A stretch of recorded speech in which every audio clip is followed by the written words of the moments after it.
Magandang araw mga kagam. Di pa tayo nakabuhos ngayon dahil bukas ng buhos natin. Ito ang mabubuhusan natin bukas. So, yan. Buhusan natin yan. So,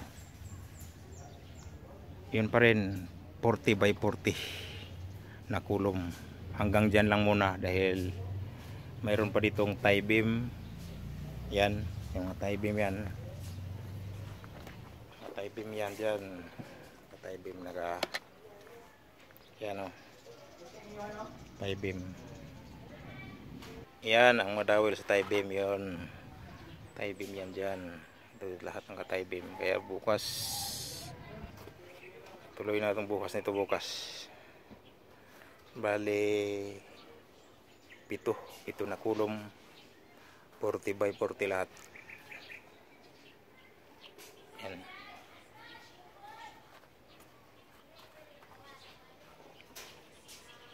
Andun pa yung dalawa kasama sa buhos yan bukas, schedule bukas. Yan. Ito. Yan. Ito. Ay mga tapos na. Yan. 10 natapos na. At saka mayroon pa ditong excavation pa rin ito. 3.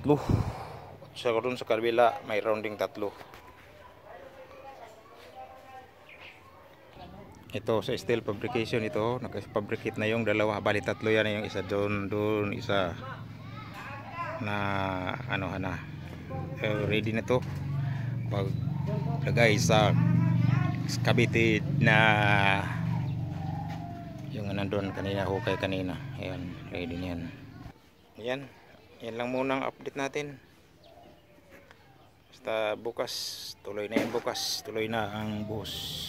Yan, maraming salamat at sa sunod abangan nyo ang mga gagawin namin. Yan, bye bye.